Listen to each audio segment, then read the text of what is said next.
Allora, se guardo la mela, quanto sembro deficiente? Tantissimo, probabilmente, perché sarà più in basso rispetto a dov'è la telecamera.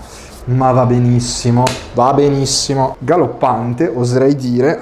Sta cazzo di cosa che mi continua a cadere. E sto parlando in italiano, che non va bene. Devo parlare in inglese. Hello and welcome to whatever it is cooking show name will end up being, I guess.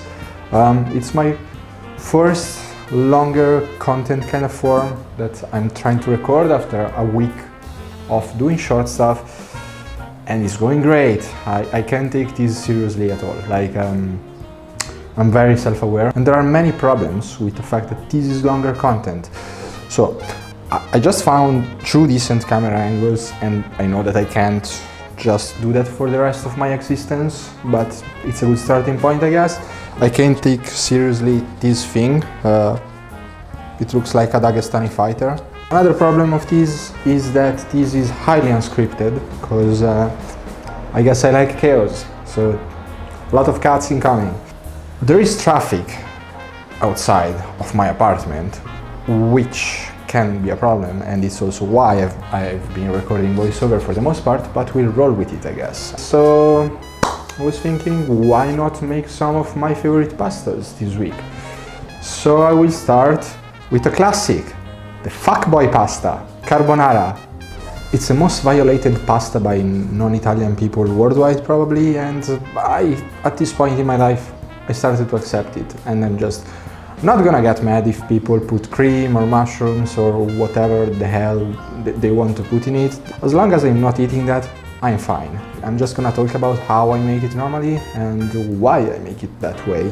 So let's start from the ingredients. This is some penne rigate, which is probably my favorite kind of pasta, or one of my favorite types of pasta.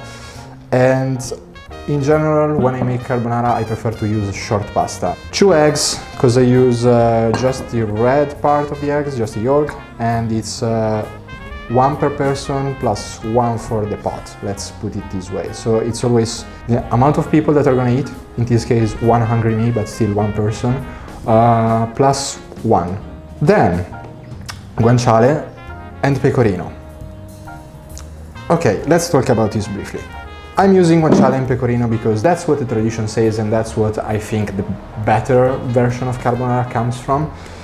But I've been guilty, as many other people, of using parmigiano when I didn't find pecorino, or to use pancetta when I didn't find guanciale. This for a couple of reasons. The first one being that I've not been living in Italy for many years at this point, so it's much easier to find these two. And they are also much cheaper, and I'm broke as fuck, boy. That being said, for this Pasta Week improvisation, or this Pasta Week euphoria, let's call it however you want to call it, I decided that I wanted to present like my favorite version of carbonara, or the one that I usually make when I'm in Italy, and I have these ingredients more readily accessible.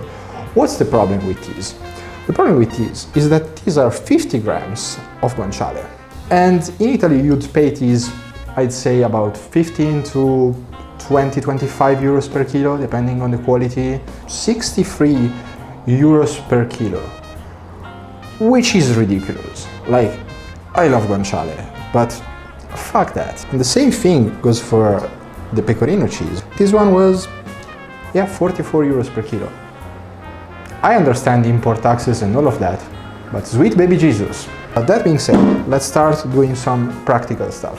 If you want to be extra on point and extra crispy with your carbonara making, you should slightly toast your black pepper in a pan, but I can't be bothered to do that today, so I'm just gonna start with the guanciale. When you're cooking your guanciale, it's important that you start with a cold pan, because you want to render out all the fat.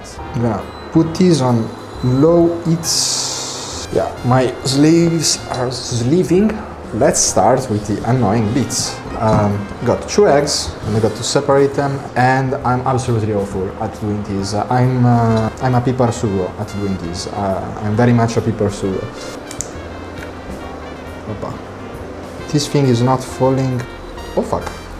And then let's start dealing with the very expensive block of cheese. This will take forever, eh? This will take forever. It's a workout, eh?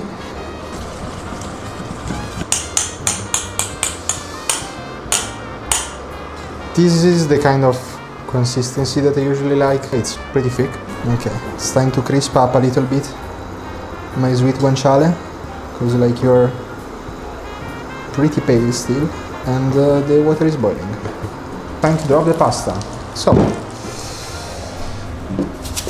in this case, and this is pretty important, you want to slightly salt your pasta, not too heavy, because both the pecorino and the guanciale are very salty. So, like, don't go super heavy on the salt.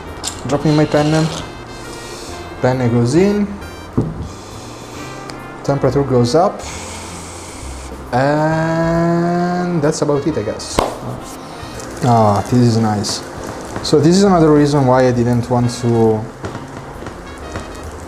make the egg too basically liquid, because guanciale renders out a lot of fat. The guanciale is pretty well rendered, so I'm just gonna turn off the heat on this, because I don't want it to get very Carlo Conti, as we say in my family.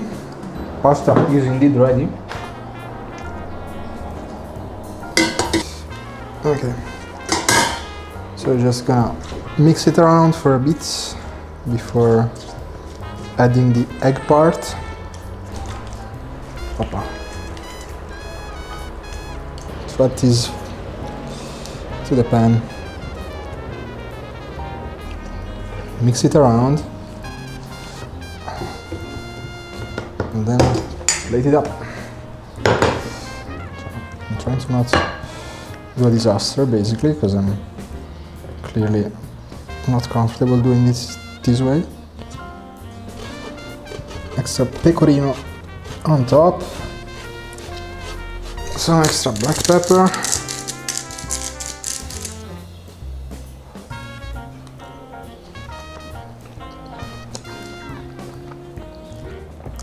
Oh, hell yeah.